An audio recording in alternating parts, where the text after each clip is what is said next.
Hi folks, I'm Alan Watt and this is Cutting Through the Matrix on April the 9th, 2017.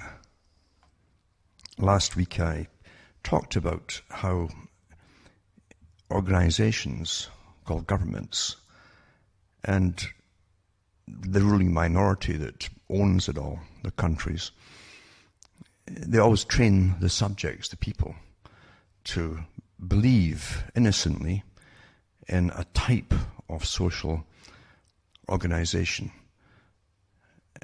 where adults are graded into respectability categories. The higher up you go, the more respectable they're supposed to be, and that's really drummed into you in so many ways. You don't realize it, mainly through fiction again too, and children's stories all the way up into the respectable businessman and the respectable politician, respectable statesman. That was a good one too. And that's how we're trained to believe. And nothing is really further from the truth, as I said last week. We're trained to believe nonsense so that we don't cause any problems for basically tyrants further down the road. Tyrants are very, very good at explaining to themselves and to each other why they're being totalitarian and the way that they push things upon the general public. And they've always got good reasons for doing it, mainly that the public might overthrow them if they find out just how big the tyrants are. It's kind of like George Bush Jr. and his crew afterwards came out that a comment had been made with Bush there, who said that if the public ever found out what they'd been up to, they would chase them down the streets with a rope in their hands. And pretty well that's how things are, because everything's run by deception. The public have always been kept in the dark about everything, so that the bubble that they're trained into doesn't burst. They must keep that bubble going so it can be used upon you again the next time, and you'll believe just as well that the governments are always telling the truth and it's in the right. It's really astonishing, but it isn't really. Once you get out of the bubble and you stop being naive and you educate yourself, you have to come to the conclusion that you've been a silly fool and incredibly brainwashed, and then you start being so hard on yourself when you realize, yeah, you really have been incredibly brainwashed. It's almost a totalitarian form of brainwashing you've been under. Right from your early school days and how they test you all the time. A little test, you don't even know what they're really for, but it's really to find out your psychological profile, and they can categorize you and then observe you as you change. And to make sure, too, that you're not waking up too much, because if you wake up too much, you might become a problem for them down the road. And I'm not kidding about that. So Bertrand Russell talked about it, that they'd have to nab people very quickly. And if they couldn't bring them over to work for the ruling system, then they'd have to eliminate them. And nothing's changed. If anything, things are worse today, because the system today is really is very arrogant. Before, they used to have a bit of a kid glove once in a while when they're treating the general public, but today they don't really bother so much. They have so many banks of psychologists on board working for them on how to create public perception on anything they do before they even do it. How will the public respond to this? And they've all the categories of responses from the different types that were all put into our cluster groups. It's all quite something else, but they really do this before they make a move. And that's why this nonsense over in Syria it doesn't shock me at all. Actually, the only shock we've had is why did it take so long for Trump to get on with it and please the masters at the top. But again, the psychologists, the guys that work on perception management, and that's an awfully good term to use, because they use it themselves as they tell you what you're supposed to think instead of what really you are thinking according to what you've seen. They remake reality for you and then train you to believe that the fake version they've just given you of reality. And the reality they tell you as they try to bolster Trump, for instance, is so convoluted, you'd have to be psychotic to accept it. That Trump really was giving it, when he set all those, was it $59 million worth of missiles. Never mind all the ships that they sent over there and everything else, but just the missiles alone, $59 million worth of missiles. That's okay because the taxpayer will buy them a new bunch of the latest kind, and it really gets you. It really gets you to watch this continuation of it, in a sense, because don't forget the first president to continuously use the same kind of missiles was Clinton. Over his period, every week he was sending over dozens of these things over to Iraq. Most of them fell in the desert, apparently, and they couldn't figure out why they were just firing them off in the desert areas. But really what they were doing was just disposing of them so they could always order new ones for the corporations that made them and owned them.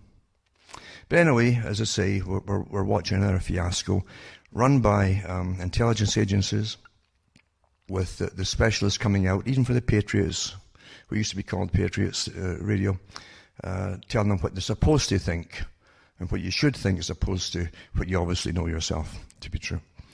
And that's how it's done. And the same characters shape a public opinion even before they even make the first move.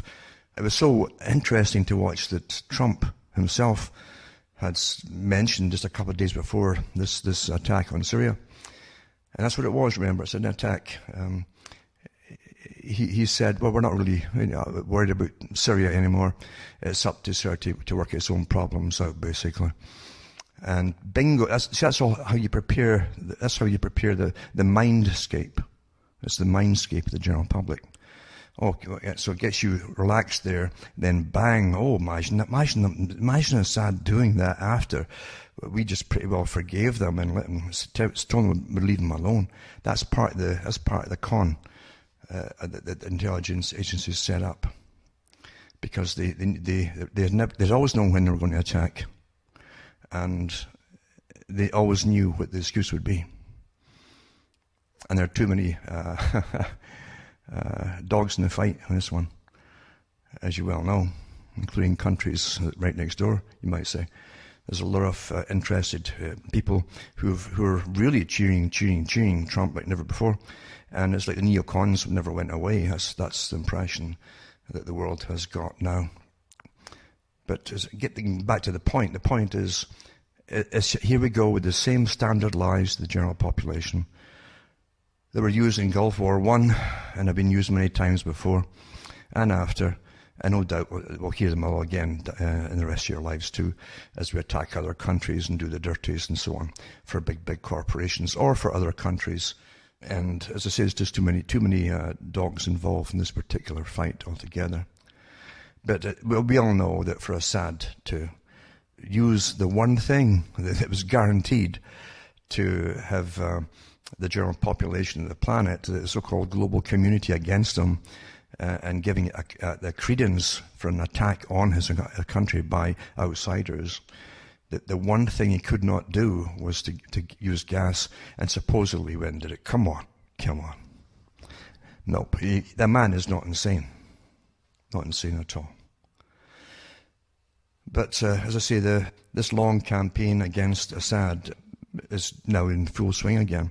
It never really ceased, and the military-industrial complex never changed their mind about anything, and neither do the other countries involved in getting rid of Syria.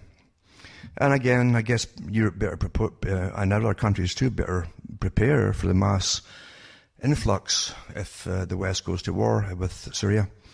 To take all the refugees in, because would you stay in a country where you know that the West has decided to basically carpet bomb you? Would you stay in a country like that? Of course you wouldn't. This is the 21st century. The 21st century, more barbaric than ever before, where we can kill millions in a day, multi-millions in a day if we want to, because we're so civilized and advanced. And the public are always told lies about everything. Everything. It'd be a rarity ever to be told the truth about anything from any government department. I've given talks about this before on the psychological aspects of propaganda, public relations, and so on, and how every public department has a public relations teams or members that reword everything to the public, so the public are never told the truth. That's what they're there for. You wouldn't need these departments if the public were told the truth. And what's even sadder is the public expect. They expect it to be told the truth, and they expect to believe that they are being told the truth. They never learn. They never learn. Even Francis Bacon said it. It's best that when he wrote his resume pretty well to the king and looking for a job, basically he said the public should never be told the truth about anything. It's best to keep them in the dark. Well, we're still in the dark yet. We're told lots of lies because they must. You understand, big intelligence agencies and think tanks with their long-term plans, going to like a big business plan for 50 years in the future, 100 years in the future. I'm not kidding, that's how they do it. With the little plans ticked off on the maps when they're going to implement different things, right down to the excuses they'll tell the general public. That's how it's really done. That's how it's really done. Nothing changes. It's always done in advance. And it's never what you think is behind it.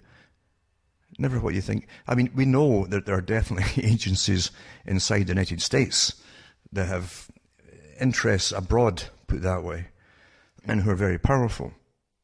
And we know that also big corporations are eyeing up everything within Syria. Eyed up long ago, in fact.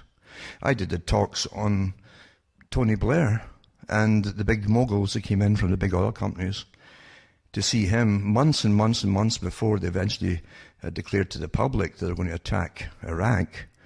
And I read what they said, that they were divvying up the country with oil wells and all the rest of it for these big corporations, courtesy of the taxpayer. And the general public never think about the fact that nations really, including your intelligence services, work to ensure the continuity and enrichment of the biggest corporations on the planet. I remember listening to a guy who worked for MI6, and he said that most of his operations abroad were to do with money for corporations and to make sure that everything went smoothly for takeovers of different things across the world. That's really what they were interested in. That was their prime thing. Nothing's changed. I read the articles a couple of years ago from the exposures that came out on the NSA that actually passed information on to various characters in Wall Street. I'm sure money would change hands too.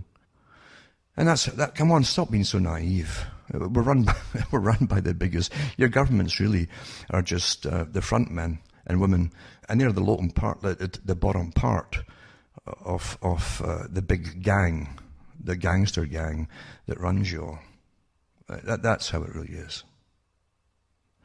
I mean, this whole deep state, deep state, whatever they want to call it, that's always here. And I always call it the world government because it is always here. It is a world government. You'll never see the people in public. They don't mix in public. They don't go out and do work. And they own most of the resources of the planet. That's the way it is. It's just the way it is, a dominant minority. And they make sure that governments please them. And if you please them and promise them you'll be a good little boy or girl as you run for office, you've got a good chance of being elected. Not by the people, you can always rig elections, but by the bosses that own the planet. Because that's who you must please. It's quite easy. And it's a shame. You understand, too, that humanity is run by techniques, and they actually call it strategies of tension in intelligence agencies, how they create the strategies of tension. They even create sides, and it's a dialectic, of course, and they can start with 2 sides and then spring it to 3, then 4, and so on, until the general public couldn't follow anything at all. And it's meant to be that way. But there'll be a method behind the madness in reality. But also, amongst the general public, there's a form of insanity. And it's true. We mustn't get upset and offended to get the truth about things. Look at society. Look at them ready to kill each other, especially in the States in the last election. And people were. They were ready to kill each other to get their person into power. This is their savior to them. And especially in an atheistic society, the person going forward and the party is their religion. And the person you're voting in is top of the religion. That's their savior. And they're ready to slaughter everybody for the savior. And they never learn when what they want never materializes. That doesn't matter. It's almost like a collective insanity they go into every so often. And believe you me, I mean, if you look at different, especially insect colonies, you'll see certain almost bizarre behavior. You'd swear occasionally it's a mass suicide they go into, or mass wars with their neighbors, right down to almost wiping each other out. And you got to understand that humanity itself isn't always quite so logical. If it was completely logical, they wouldn't need these teams of expert con men whose job it is to create perception management. Oh, don't say what you're seeing. Here's what we want you to say that you're seeing, until you start doubting what you actually saw in the first place. That's the technique of it. And that comes actually, I looked up for a little clip from a very old TV program. It was weekly, called MASH, about army field hospitals. It was based supposedly in Korea, but they played it during the Vietnam era as a kind of kick against the Vietnam conflict. But and a lot of it was all comedy. And every so often, in their tents, this guy would suddenly burst through, either smashing through a window or ripping through, or even cutting the tent to get in.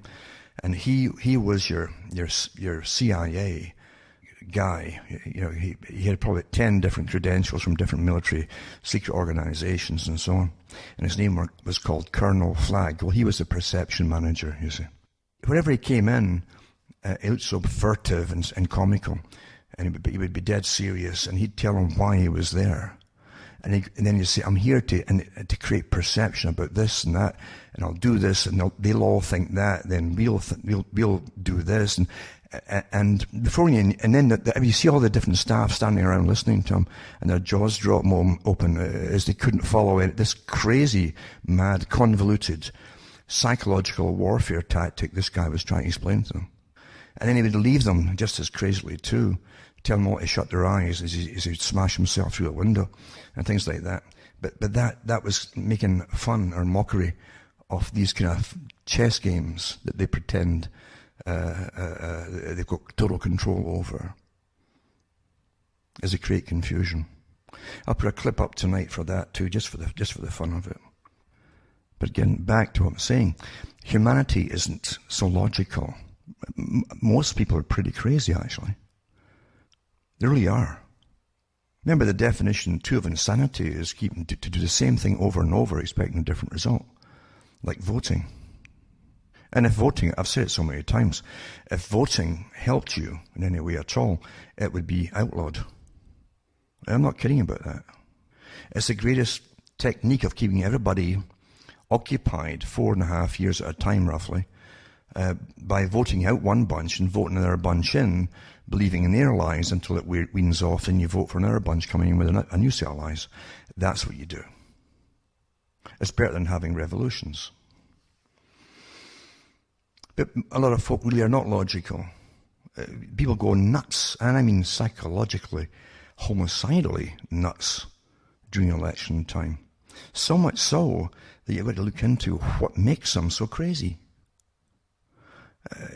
Some big daddy that you've been indoctrinated to believe in is going to kiss your little knee all better, the one that you skinned your knee when you're a child, or kiss it all better.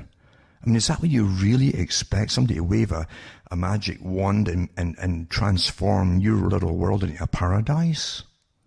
It's a bit much to hope for, isn't it? But to listen to some people, they really believe it. They want to believe it so much. And I guess as life gets more and more miserable with the wonderful outcomes of free trade, which is like bankruptcy for everybody, and that we produce nothing anymore, we import everything, and if the jobs, even in the so-called service sector, which is all that's left, is we buy things and pass them around. We don't make anything. Even they're laying off like crazy now, and it can't be hidden. And it just makes me wonder too, this is the time for war. That's what we've done in the past. When we're bankrupt and there's no work. That's what happened in the Great Depression didn't end in the 30s. It went straight through till the World War II. And World War II only stalled it for a little while and offset things by mass production, borrowing money, borrowing from the private, banks, and building armaments. It's a profitable business for the big military-industrial complex boys.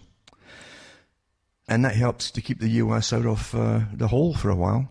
It helped some other countries too. Britain never got out of it.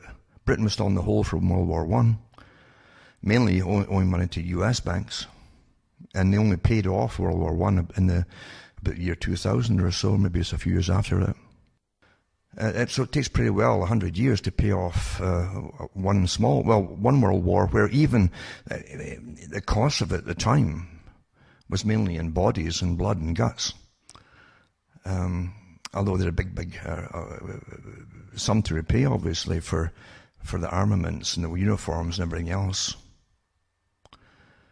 But Britain never really got out of that hole. And when they were hit with World War II, that was the end of it. They never recovered at all. In the US, it was a bit different. Same in Canada. At the end of World War II, even Canada, by the UN at the time, they said that it was most likely to succeed as a very profitable nation. All fell flat with free trade and everything else, and long-term designs by the big moguls at the top. They got their political politicians to sign us all away in free trade. So that's how it goes. It's kind of silly in a sense in these days, in the last 100-odd years, I'd say, kind of silly to have a nation, because you've never had the nation. It wasn't yours. And it was already getting sold from underneath you by people who had already planned world wars and things like that.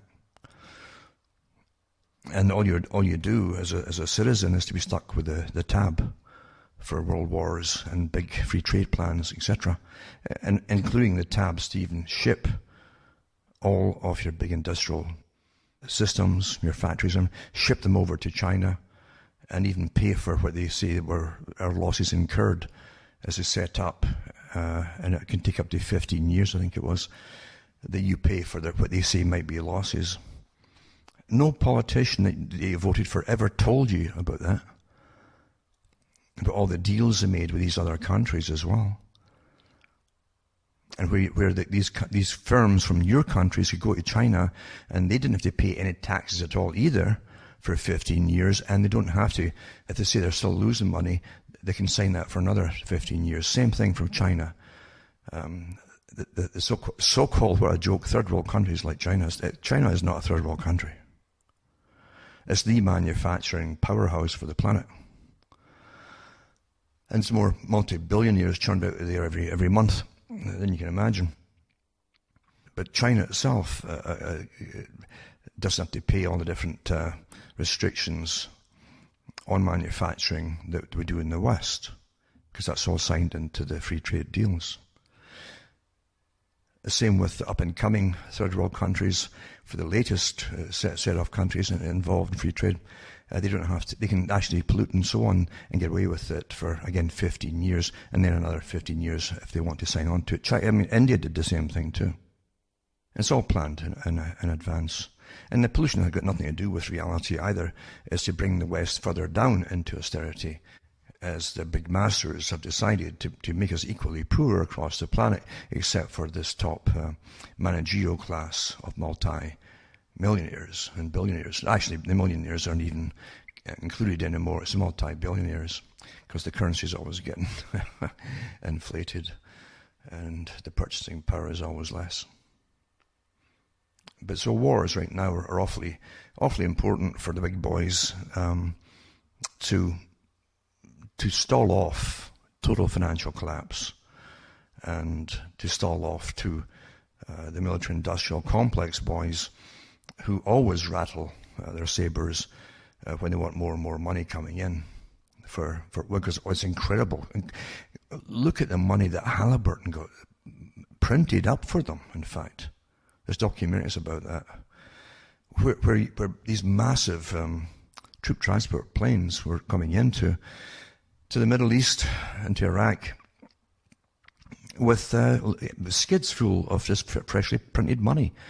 And it was all to manage, supposedly, things for the troops and decent drinking water and so on. And it all went to luxury things across that country. Swimming pools and the whole bit for the rich. It was incredible. And again, the same neocons were involved in the Halliburton Corporation. And I've no doubt, too, they're all licking their chops, thinking about what they can do if they can get it all started really, really, really going in Syria. And what's sad, too, for me is to watch, and we've been watching it for so long now, for years. It's 7 years this whole attack against Syria has been going on. And all those old, ancient, there was some of the earliest, there were first Christian communities in existence, still on the go, who spoke the old Aramaic, having their heads cut off for God's sake. And the West said nothing. But suddenly, they're supposedly ready to eradicate the whole nation of Syria. Supposedly, because of pictures of babies. Nonsense.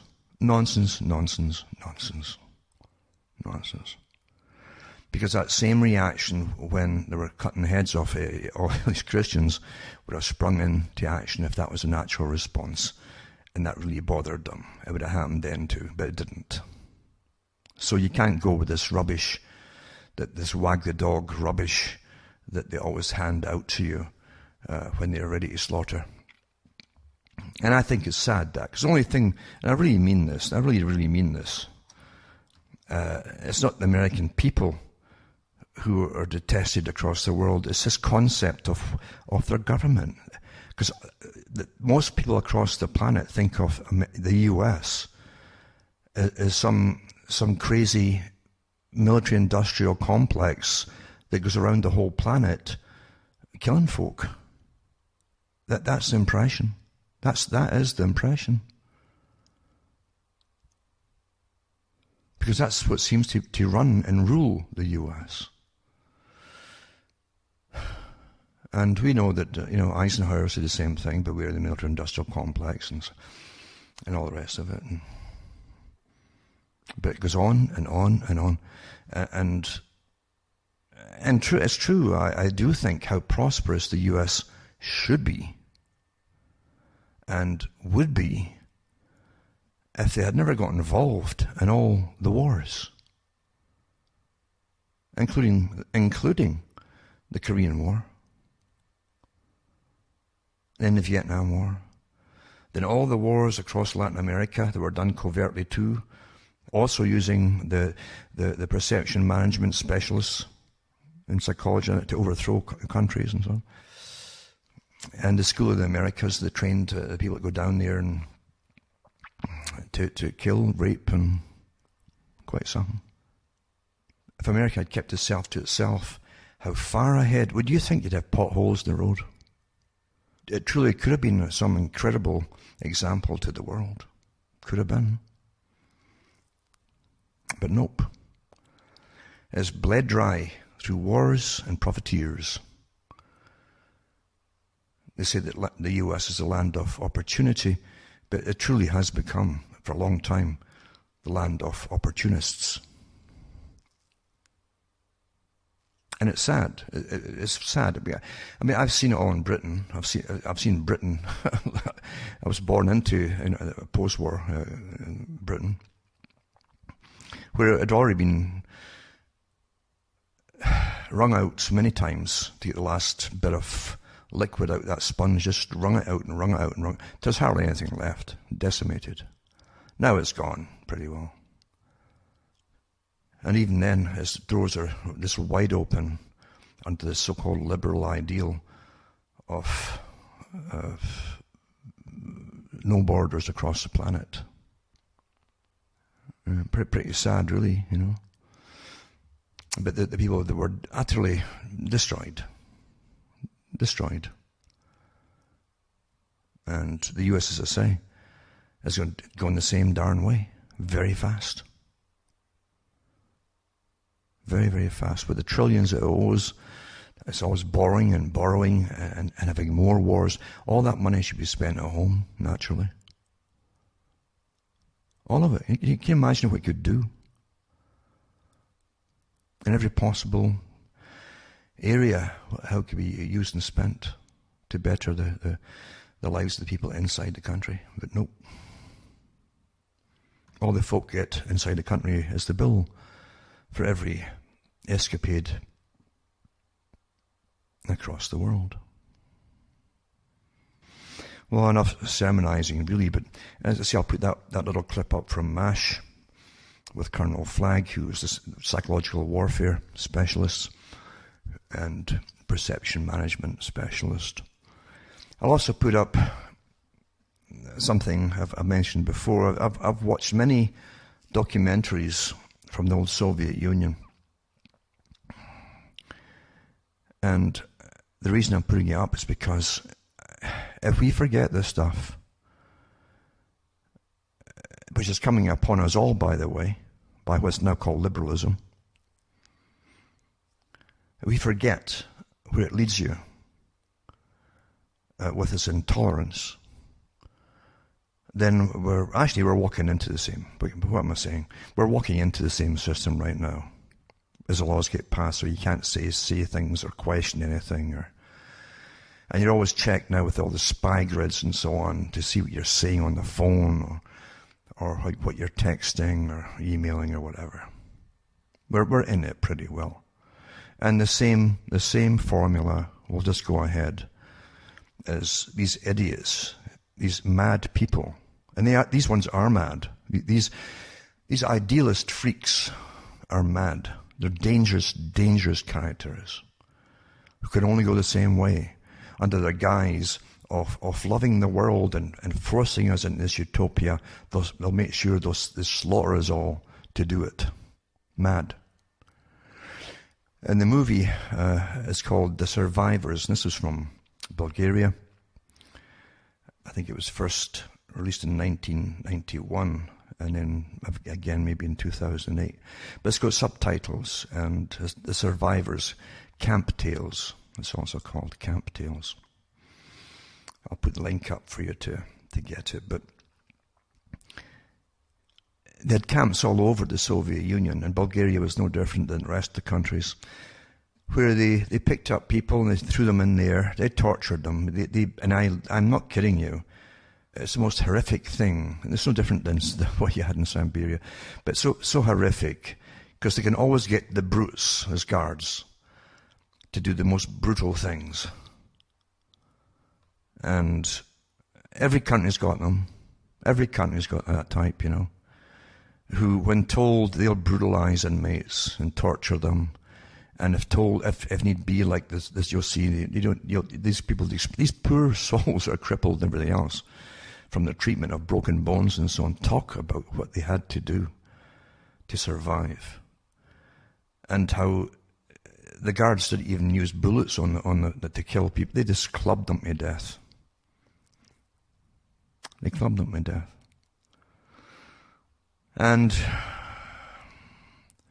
every country, as I say, has these people, these brutes. They can be set upon the general public when told to by their bosses. And that's terrifying, and it's sickening, and it's sad. Isn't it sad?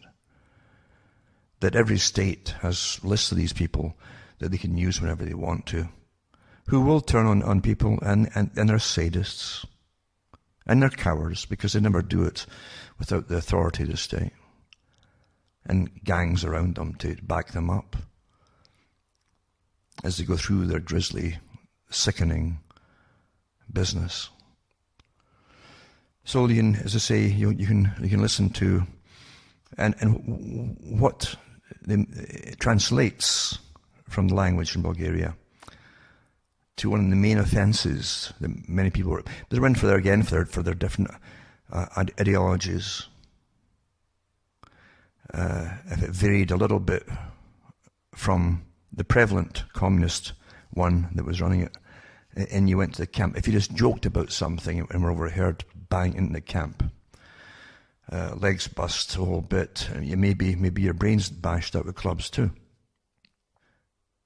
But one of the main things that they came under, that why you were in, was, and this is awfully important right now for those who are watching all of this political correctness and things being put into law that you can't say, you can't communicate, you must never mention, even in a question, a legitimate question, it's illegal, because we are definitely well into it right now, with the same types running our nations. And the term to put in the camps was non-conformist.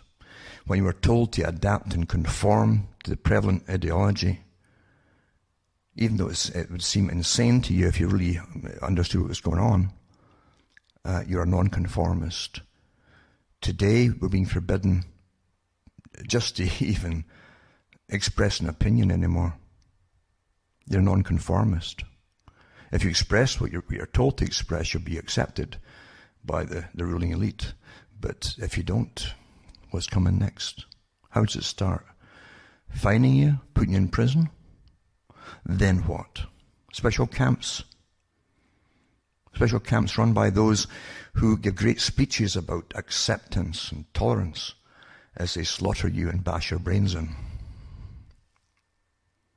And you think that humanity is sane? Forget it. It just repeats itself over and over. Now we'll go into some things for tonight, some topics for today, I should say. And I'm so sick of it. I'm sure you all are too, those who actually go outside and look up to the sky. The geoengineering that's going on, big time. And again, the cons they're pulled out there to make you question yourself. Question yourself. And what you see and what you perceive. It's all perception management. And you'll see the trails being laid by the aircraft, and you know the difference between the condensation trail and the chemtrail. We all know that. We've read the articles, we've read the patents and so on. We've read the geoengineers talking about it, etc., etc. We see it happening as they modify. On one part, they modify completely the weather, and on the other hand, too, they're causing lots of physical illnesses amongst the general population. It's not just allergies galore and bronchitis, fungus infections like you've never seen before. And even the trees are dying of it too, which is expected when you really have so much aluminum oxide and barium and various other things coming down all the time. But you're breathing this stuff in. It'll help cause strokes in people as well, aluminum oxide, because it's a clotting agent pretty well when you put it into and get into the lungs, into the alveoli, and then through the bloodstream. And like everything else, it's just, we can't talk about that, it's secret. That's what they say. But this one says, US scientists launch the world's biggest solar geoengineering study. Research program will send aerosol injections into the Earth's upper atmosphere to study the risks and benefits of a future solar tax fix for climate change. So this is your standard thing handed out by the big intelligence agencies to newspapers. Because, see, they've actually been doing this thing daily, this geoengineering, as they call it here, since at least 1998. That's when they started in Canada doing it regularly, pretty well every day. But this is how they get you ready for them doing it. If they have to do it, they're going to do little tests here and there. What a joke, eh? And it says the scientists are set to send aerosol injections 20 kilometers up into the Earth's stratosphere, and the biggest solar geoengineering program to date, to study the potential of a future text fix for global warming, which they claim now is not existing. It doesn't happen. It's just climate change now, because the warming wasn't working and wasn't cooperating with their demands. Anyway, Harvard University naturally is in on it too. They're getting $20 million in a project that will last within weeks and aims to establish where the technology can safely assimilate the atmospheric cooling effects of a volcanic eruption and so on. But again, this is a cover story to make you think they're not doing it yet. And if you mention to other people, they say, oh, they're not actually doing that yet. I just read an article saying, well, they're thinking of doing it in the future, but they're not doing it yet. And they'll poo-poo you. It's very clever. But again, that's how they do their perception management. And the other thing too, and I read it a few years back, when they came up with this, it was getting so obvious about the sky and the trails and so on, and the spraying. They came up and gave you a cloud appreciation society to make you think that these clouds will always look like that. It's quite interesting. This is how it's done. But this one here says, New International Cloud Atlas, 19th century tradition, 21st century technology. And the World Meteorological Organization has released its new, long-awaited, digitalized International Cloud Atlas. Well, that's good. You're going to get one because you've got new kinds of clouds all the time. The global reference for observing and identifying clouds, which are an essential part of weather. They're talking to morons. We didn't know that. It says the climate system and the water cycle. It was released for the World Meteorological Day on 23rd of March. The new atlas combines 19th century traditions with 21st century technology. Contains hundreds of images submitted by meteorologists, photographers and cloud lovers. We've got cloud lovers, you see, from around the globe. Some people have their pet clouds, and they can call it their pet names and things, and maybe even Comet and things like that. It includes new classifications, including volutus, roll clouds, clouds from human activities such as contrails. You see that's normal now. Contrails, condensation trails create clouds. They never used to, but they do. The new ones do, because they've got a new kind of water, I guess, in the atmosphere. I suppose that's such rubbish. See how you're constantly lied to, right? Huh? So the contrails. This is a vapor trail, sometimes produced by airplanes, and asperitas, a dramatic undulated cloud which captured the public imagination. It also featured meteorological phenomena like rainbows, halos, snow devils, and hailstones. The International Cloud Atlas is the single most authoritative and comprehensive reference for identifying clouds. Its reputation is legendary among cloud enthusiasts. I think every town's got a club, don't they? Doesn't your village have an enthusiast clubhouse for cloud watching? The last thing most folk have done, even in the 20th century into the 21st, is ever look up. That's why it's so easy to fool them.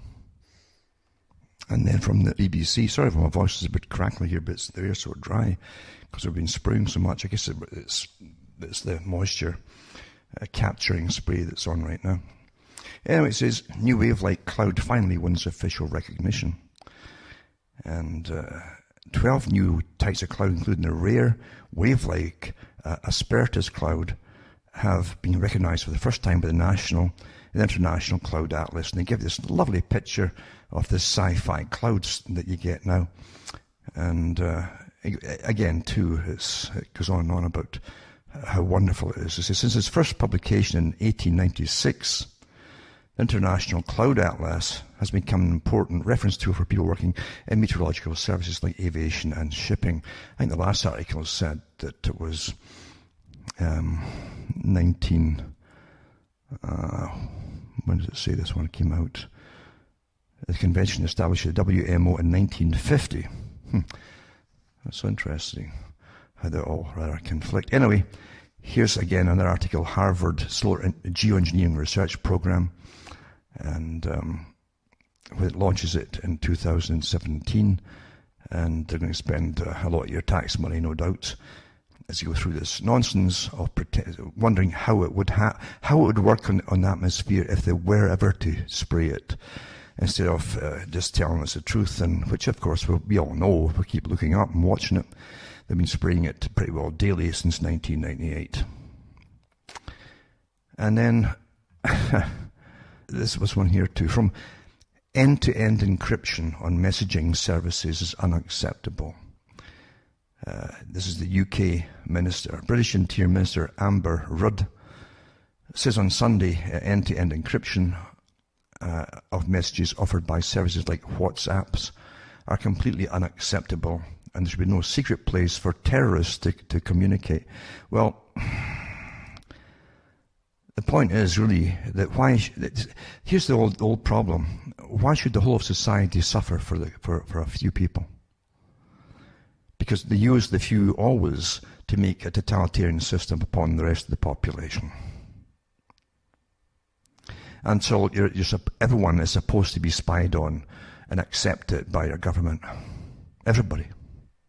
That's not right, no. They're going as to, again, why this should... The thing is, they know darn well who's who. They know who's who, believe you me. Again, personality profiles, all the different communication over years on certain people. They know who is who. There are no surprises. There really aren't.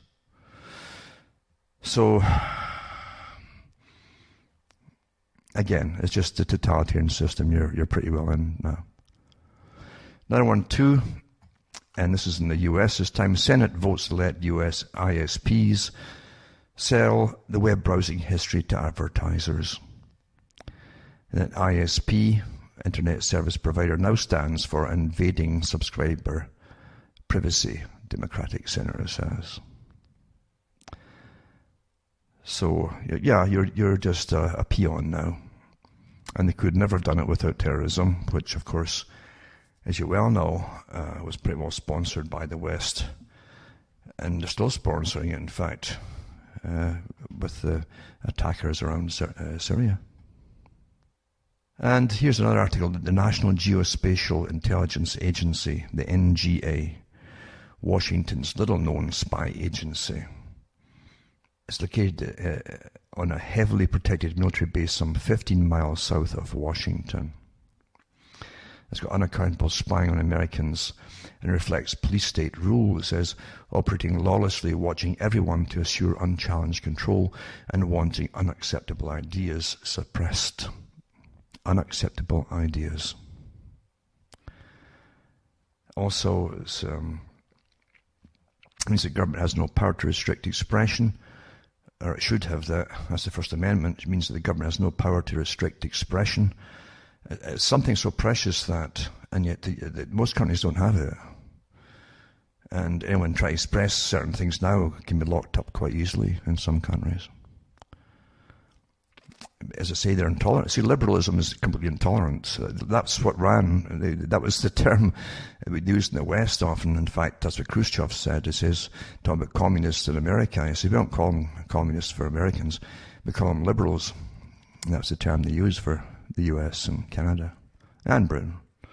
Anyway, it says that this agency is one of the biggest spy ones and very quiet. Earlier in the administration, Obama didn't know NG existed, and Bamford calls it by far the most shadowy of US spy agencies, subverting constitutional protections to keep America safe for privileged interests at the expense of all others. The NG allegedly confined its spying overseas, and that's always the big lie. According to Bamford, there's reason to believe Trump will expand its mandate to spy as freely domestically as abroad, including secretive or overhead surveillance by satellites and drones. Concern is growing that technology focused on spying abroad may soon be used on all citizens.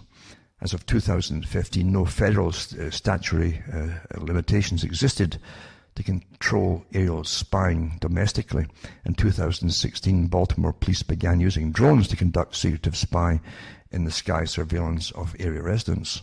The technology can track everything stationary or moving over an area of up to 15 square miles at a time. According to Bamford, 2 high-tech drones hovering over Manhattan can observe and follow all outdoor human activity night and day, round the clock, every day. Objects as small as a stick of butter on a plate can be zoomed in and watched. That's if you can afford butter, I guess. Big Brother in the sky is ominously real, and so on. And this article just goes through it all about what it's up to and so on. But you've got so many agencies spying on you, and foreign ones too that are allowed to. Even the ones that will often make a lot of the computerized equipments and so on, embed the back doors, not just for your governments, but for themselves too, to spy on you as well. And don't forget too, there's a kind of world brain, they called it. I mentioned the project before, not actually calling it that now, but H.G. Wells called one of his writings about the world brain, a system that would contain all the world's information. Well, they first called it the world brain when they made one massive centralized computer with a bank of backups to basically have all the data of all European citizens in the European Union. That's quite a few years back.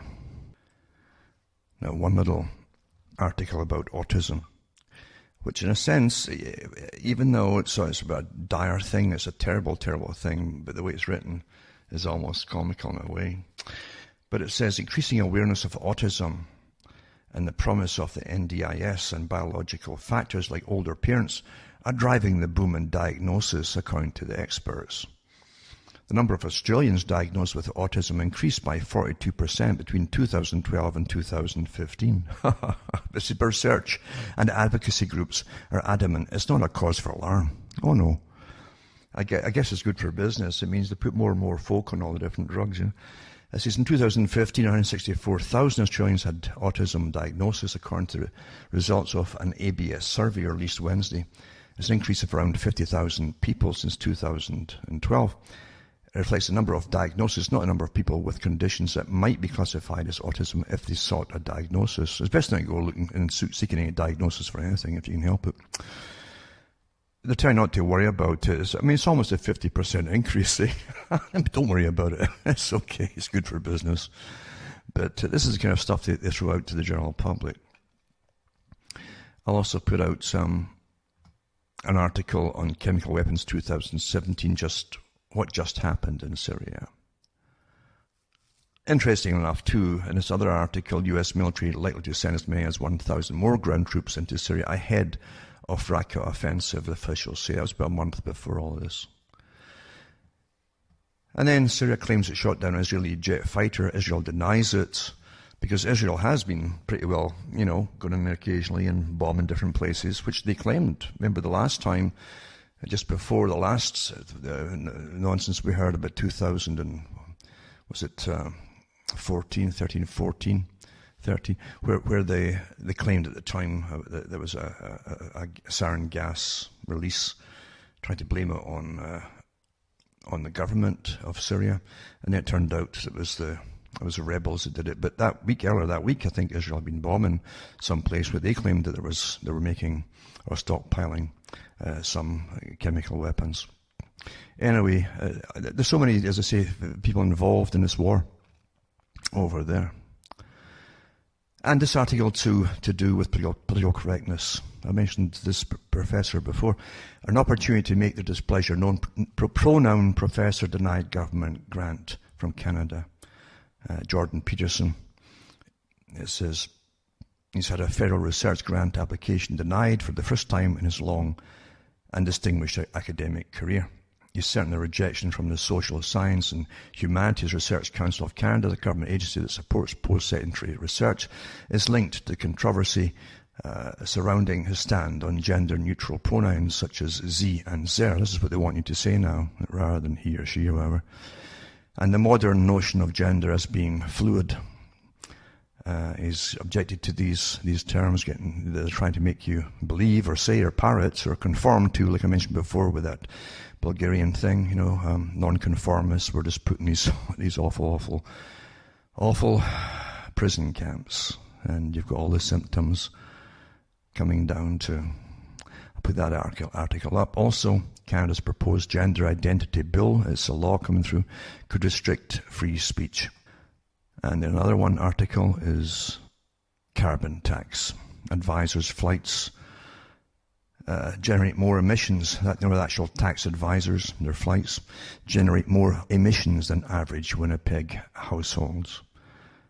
Flights taken over a 6-month period by David McLaughlin, Manitoba government contractor working on climate change policies, have produced more greenhouse gas emissions than an entire Winnipeg household, according to documents obtained by the Canadian Taxpayers Federation. But the whole thing is, we shouldn't be paying this nonsense anyway. It's a racket, it's a con, and we should be getting fed up with all the cons as they squeeze the cash out to you. When they've already told you Agenda 21 is going to basically bring you into austerity. The plan is to take all your spending money away from you, bring you into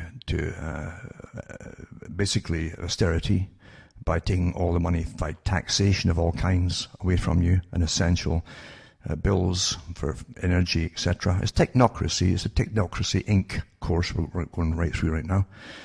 And bring you into austerity, into this wonderful utopia that the liberal ideology wants us all to live in, where we're like robots and bees in a hive. That's their symbol. They love the bees in a hive thing. They want us all to be part of the organism. Right now we live in organizations, and we can't quite get this organism thing where we all become like each other, absolute clones of each other, and absolutely in every possible way, even in opinions, because having divergent opinions is not going to be tolerated, and even questioning what you're told you must say. You must say. Like some kind of witch hunt is in your face now. And going to get, it'll expand once you get one law in the books, they'll expand them into other areas too.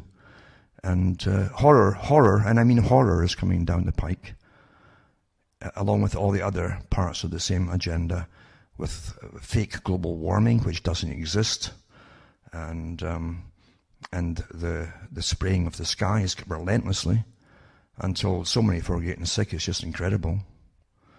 And even Monsanto came out a few years back and patented their particular strain of fertilizers and so on that would make things grow, their own plants grow in an aluminum-rich soil. See, the soil now is so aluminum-rich with all the spraying from aluminum oxide. But we're not supposed to be talking about the truth. That's really getting to be forbidden these days. And you will be a nonconformist as those poor souls, and the thousands and thousands of them who got slaughtered inside those camps in Bulgaria found out from 1944 all the way through to 1989.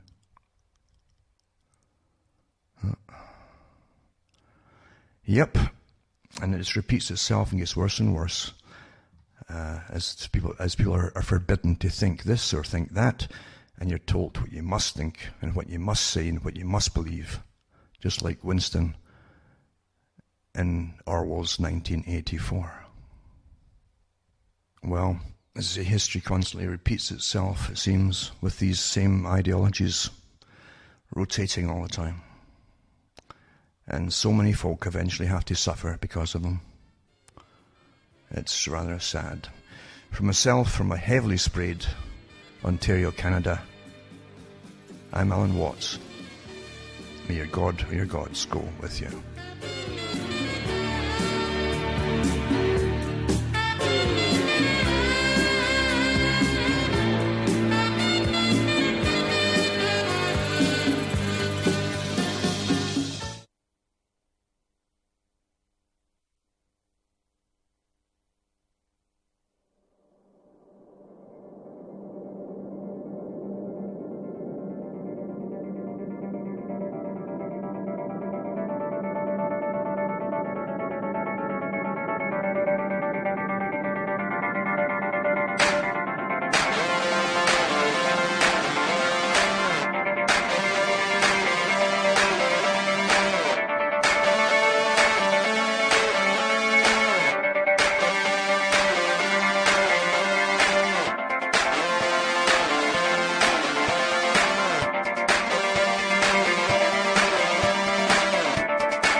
This is Ozzy Skateboard, and you're listening to UCY.ca.